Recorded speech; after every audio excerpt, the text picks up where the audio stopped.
नमस्कार, आदाब, सत श्री अकाल। वेलकम है आप सभी लोगों का। हेलो एवरीवन, कैसे हो आप सभी? मैं गुड़िया कैसे एक बार फिर से तहे दिल से आपका वेलकम करती हूँ। कंप्यूटर की क्लास में आप सभी लोगों का बहुत बहुत स्वागत है। Guys, free online classes bye गुड़िया केसरी का चैनल है जिसमें गुड़िया केसरी आपके सामने खड़ी हैं। तो क्लास को कंटिन्यूस करते हैं। अच्छा, बात ये होगी बच्चों के मन में कि आज हम क्या पढ़ने वाले हैं, राइट? तो आज हम क्या पढ़ने वाले हैं, ऐसा बच्चों के मन में चल रहा है। तो आज हम पढ़ने वाले हैं फोर्थ जनरेशन के बारे में, ठीक है। यह एक ऐसा जनरेशन है जो पूरे विश्व में धमाल मचा दिया था। जब ये जनरेशन आया था तो पूरा जनरेशन हिल गया था, ठीक है।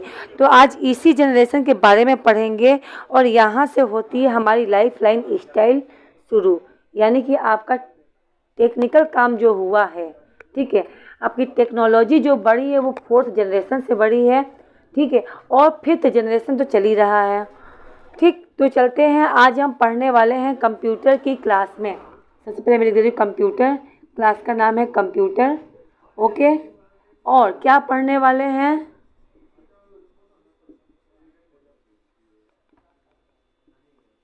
Fourth generation. फोर्थ माने चौथा, जनरेशन माने पीढ़ी। कौन सी पीढ़ी पढ़ने वाले हैं हम? तो आज हम पढ़ने वाले हैं फोर्थ जनरेशन, यानी कि चौथी पीढ़ी की हमारी बात होने वाली है, ओके एवरीवन। चलो, तो कब से कब तक था ये फोर्थ जनरेशन?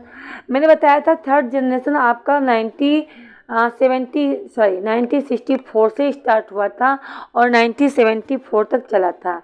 तो ये जनरेशन वही आपका 1975 से लेके, ठीक है, 1989 तक चला। कौन सा? फोर्थ जनरेशन, ठीक है। आपके फर्स्ट जनरेशन में किसका यूज होने लगा था? वैक्यूम ट्यूब का। दूसरे जनरेशन में आपका उस वैक्यूम ट्यूब की जगह किसने ले ली थी? ट्रांजिस्टर ने। थर्ड जनरेशन में आपका आईसी आ गया था, यानी इंटीग्रेटेड सर्किट, जिसे हम चिप कहते हैं, ठीक है। और ये थर्ड जनरेशन से कंप्यूटर की साइज कैसे होने लगी? तो छोटी होने लगी। फोर्थ जनरेशन में और छोटी होने लगी। मेन चीज़ आता है फोर्थ जनरेशन में आखिर यूज किसका होने लगा? तो फोर्थ जनरेशन में आपका यूज होने लगा माइक्रो प्रोसेसर, ठीक है, micro processor, okay. Micro processor किसे कहते हैं? मैंने बताया भी था, आपके सीपीयू को, ठीक है। इलेक्ट्रिसिटी की, जो इलेक्ट्रिसिटी सप्लाई का काम जो करता था वो आपका माइक्रो प्रोसेसर, यानी बिजली की प्रवाह, यानी विद्युत का प्रवाह करने का जो काम करता था वो आपका माइक्रो प्रोसेसर करता था। फर्स्ट जनरेशन फिर से बता दे रही, vacuum tube. Second generation transistor, third generation IC और फोर्थ जनरेशन में यूज हुआ था आपका माइक्रो प्रोसेसर का, ठीक है। दूसरी बात आती है इसकी स्पीड किस में थी, यानी इसे नापा किसे जाता था? तो मैं आपको बताऊं, बात की जाए इसकी स्पीड की तो पीको सेकेंड, यानी बहुत फास्ट काम करना, ठीक है। पीको सेकेंड ये क्या थी? इसकी स्पीड, काम करने की क्षमता, काम करने की जो गति थी किसकी? कंप्यूटर की, वो आपकी कैसी थी? Pico second. यानी यहाँ से आपने कीबोर्ड से की दबाया नहीं कि आउटपुट में आपका रिजल्ट आया नहीं, ठीक है। जितना फास्ट आप काम करोगे उतना ज़्यादा, ठीक है। तो कौन सा माइक्रो प्रोसेसर आया था सबसे पहले? तो आपके फोर्थ जनरेशन में ही जो माइक्रो प्रोसेसर था, ठीक है, माइक्रो प्रोसेसर जो आया था उसकी थी फर्स्ट चिप, ठीक है। पहली जो चिप आई थी वो आई थी इंटेल कंपनी की, ठीक है, याद रखना, इंटेल कंपनी की सीपीयू होती है, ठीक है। तो इंटेल 4004 करके आया था क्या? आपका माइक्रो प्रोसेसर, ठीक है। फोर्थ जनरेशन माइक्रो प्रोसेसर आ गया था और पहला प्रोसेसर जो था आपका इंटेल कंपनी की थी 4004, जो बनी हुई थी आपकी सिलिकॉन की, सिलिकॉन धातु की, ठीक है। जितने भी आपके चिप हैं इसमें आईसी है वो आपके सिलिकॉन धातु के बने हुए हैं, सोना चांदी इसमें काम नहीं करता, ठीक है। और इसमें जो यूज किया जाता है वो है आपका मेमोरी के लिए, मेमोरी के लिए यूज किया जाता था किसका? तो विनचेस्टर, विनचेस्टर, क्या? Winchester disk. विनचेस्टर का मतलब हुआ हार्ड डिस्क। ये एक ऐसा जनरेशन है, यह एक ऐसा जनरेशन था, सही है नहीं था, है ना, क्योंकि फिफ्थ जनरेशन चल रहा है। तो फोर्थ जनरेशन में तो यह आपका एक ऐसा जनरेशन है जिसमें क्या होने लगा था, आपका हार्ड डिस्क आ गया था। ठीक है, आपका क्या आ गया था, हार्ड डिस्क। हार्ड डिस्क का मतलब बहुत ज़्यादा से ज़्यादा डेटा स्टोर कर सकते हैं। अब दूसरी बात आती होगी आपके मन में कि ये विनचेस्टर क्या है, what do you know about the Winchester. तो विनचेस्टर का मतलब ये होता है, जो आपका हार्ड डिस्क होता है, हार्ड डिस्क को अगर बीचों बीच काट देंगे तो इसमें हम देखेंगे डिस्क, जैसे कि आपका हार्ड डिस्क कैसा होता है, अगर आप हार्ड डिस्क देखोगे तो इस टाइप का आपका हार्ड डिस्क होता है। ठीक है, हार्ड डिस्क इस टाइप का होता है। अगर आप इसे बीचों बीच से काटोगे ना तो आप देखोगे डिस्क की जो होती है, डिस्क लगे होते हैं, उसकी कई सारी परत रहती है। एक डिस्क, इसके ऊपर एक डिस्क, इसके ऊपर एक डिस्क, इसके ऊपर एक डिस्क, जिसमें क्या होता है, तो इसी में आपका डेटा आपका स्टोर होने का काम होता है। ठीक है, तो जब इसे काटते हैं तो हम देखते हैं डिस्क के ऊपर एक चढ़ी हुई डिस्क होती है। ठीक है, यानी 1 बाई 1, यानी जब आप इसे काटोगे बीच से, ठीक है, विनचेस्टर डिस्क को, तो आप देखोगे एक के ऊपर एक, एक के ऊपर एक, एक के ऊपर एक, एक के ऊपर कई सारी डिस्क लगी होती है। तो इसी को कहा जाता है विनचेस्टर डिस्क। किस में यूज होता है, तो ये हार्ड डिस्क में यूज होता है। ठीक है, आपके फोर्थ जनरेशन में ही हार्ड डिस्क आ गया था। हार्ड डिस्क के अंदर क्या होती है, तो विनचेस्टर डिस्क होती है।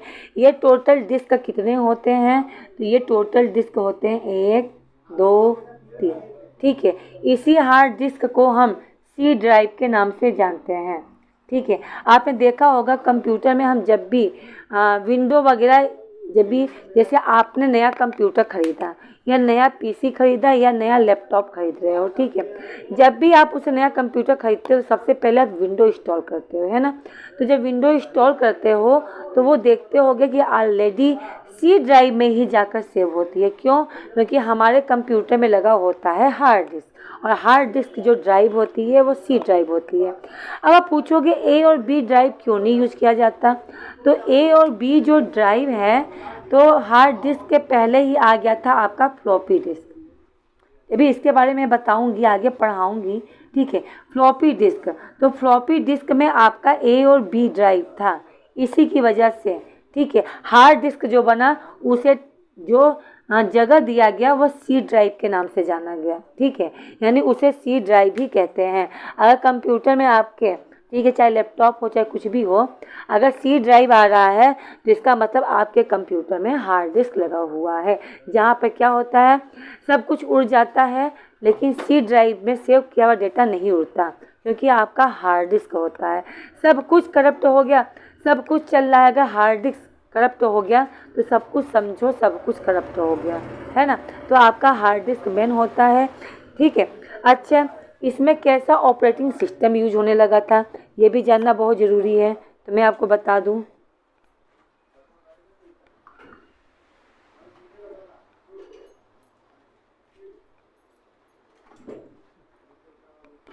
ओहो,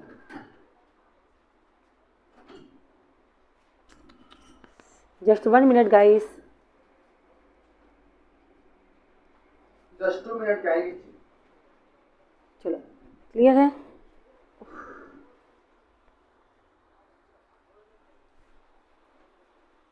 तो इतनी चीज़ें आपको समझ में आ गई होगी, है ना, फोर्थ जनरेशन के बारे में। अब आगे बढ़ते हैं। देखो, बात की जाए फोर्थ जनरेशन की, तो फोर्थ जनरेशन बहुत इम्पोर्टेंट है, क्योंकि यह एक ऐसा जनरेशन है जिसने पूरे विश्व में क्या मचा दिया था, तहलका। ठीक है, देखो, फर्स्ट सेकेंड थर्ड जनरेशन की बात की जाए तो उसमें भी ऑपरेटिंग सिस्टम यूज किया जाता था, लेकिन उसमें GUI नहीं था। और फिर इसकी बात करते हैं किसकी, ऑपरेटिंग सिस्टम की।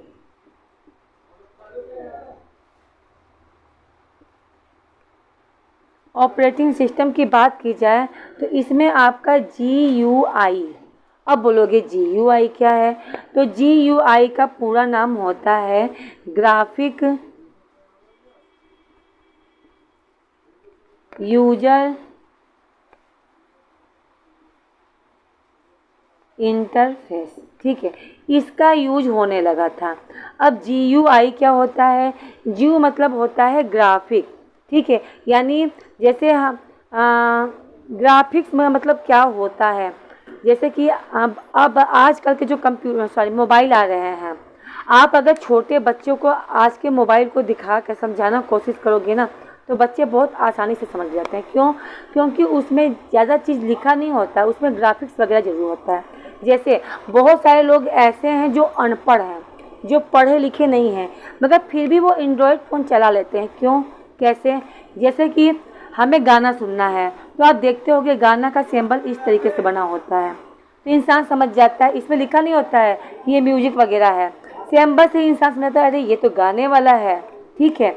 आपका आता है इस तरीके से, देखा है, ये मैसेज का होता है ग्राफिक्स, राइट। तो इसका मतलब ये होता है इंसान देखते कहता है ये तो मैसेज वाला है।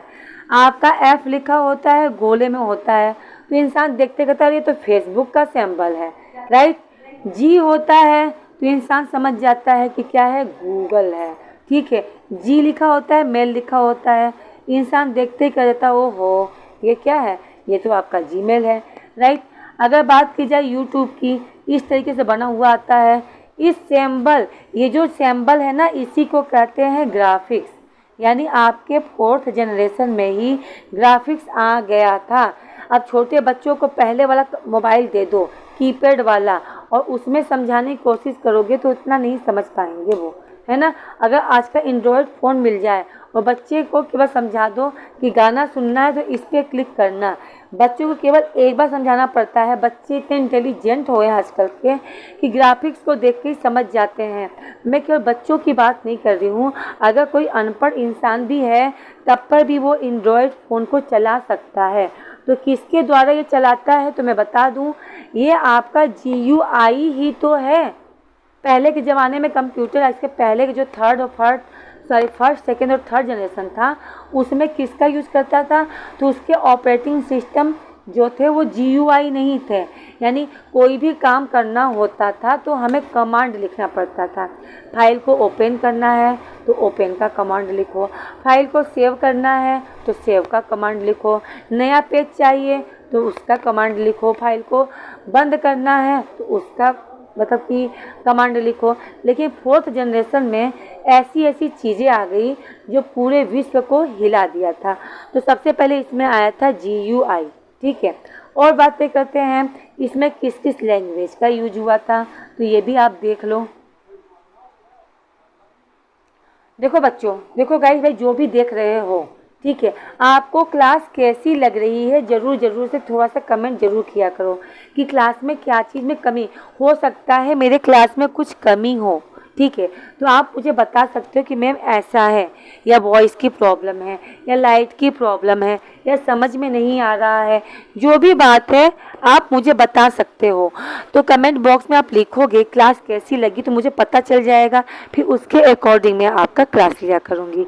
अभी ये सब क्लासेस आपके रिकॉर्डेड है, जो कुछ दिन बाद, ठीक है, यानी कि ज़्यादा नहीं, कुछ दिन बाद ही आपका क्या हो जाएगा, लाइव चला दूँगी मैं, ठीक है, जिसमें आप कमेंट के थ्रू मुझसे बात भी कर सकते हो। ओके, चलो। अच्छा, इस जनरेशन में कौन कौन से लैंग्वेज आ गए थे, राइट, लैंग्वेज। तो इसमें जो आपका डोमेन बेस्ड लैंग्वेज है वो यूज होने लगा था, यानी सेकेंड थर्ड के अकॉर्डिंग देखा जाए तो और भी hard language,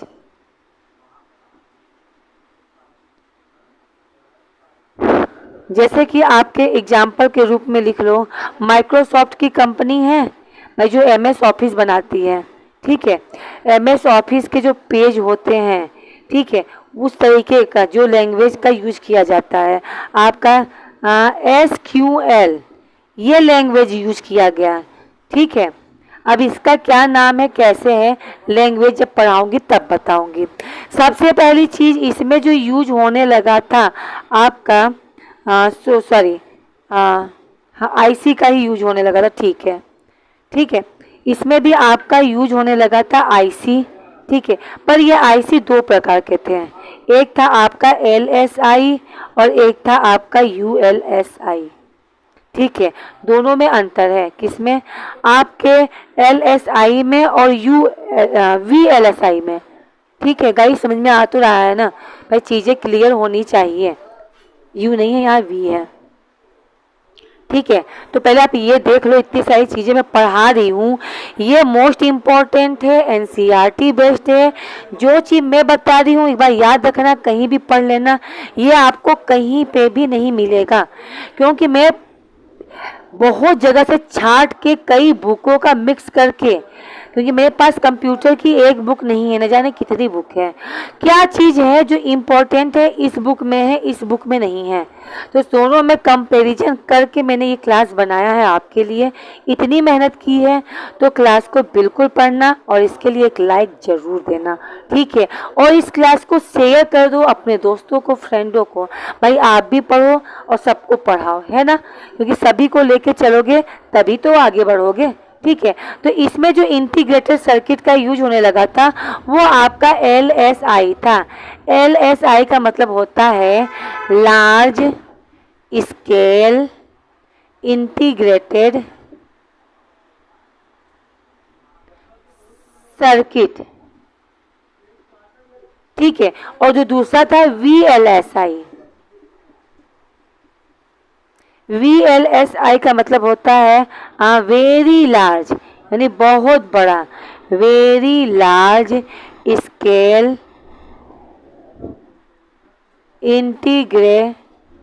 integrated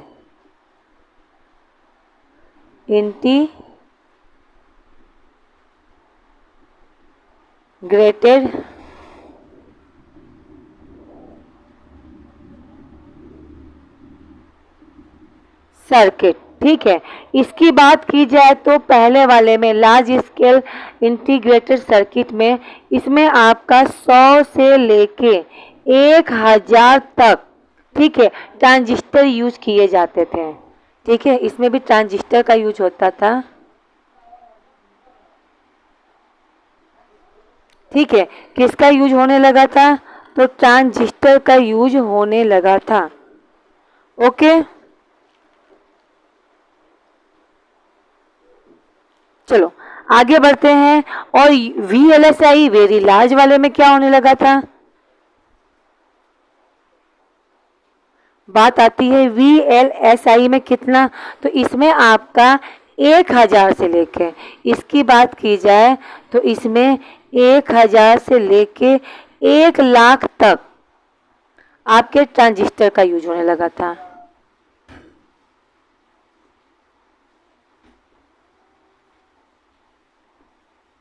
in generation.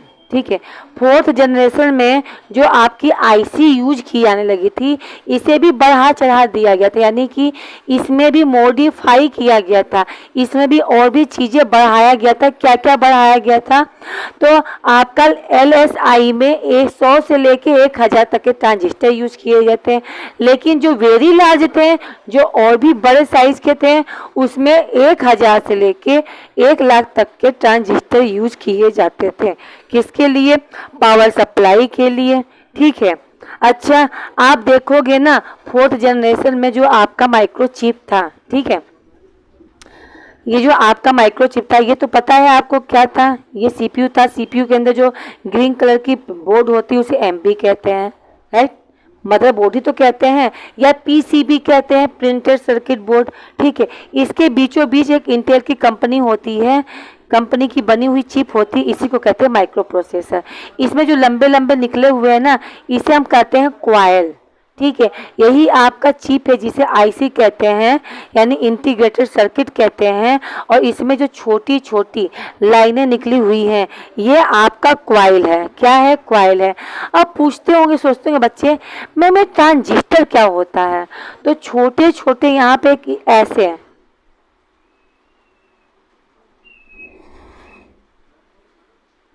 इस टाइप में देखोगे ना, तो ये चीज आपका यहाँ पे यहाँ पे यहाँ पे यहाँ पे यहाँ पे यहाँ पे यहाँ पे ढेर सारे लगे होते हैं, बहुत सारे, अनगिनत, जिसे हम गिन भी नहीं सकते।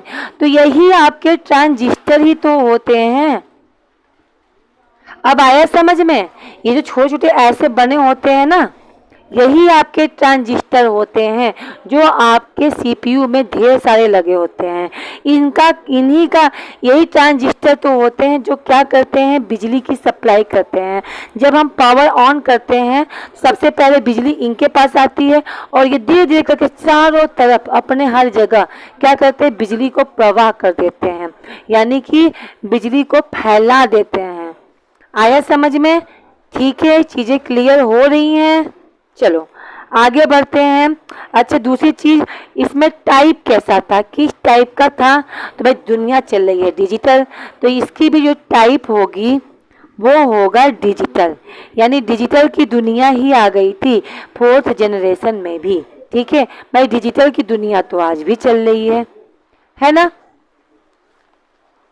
आई होप इतना क्लियर हो गया होगा।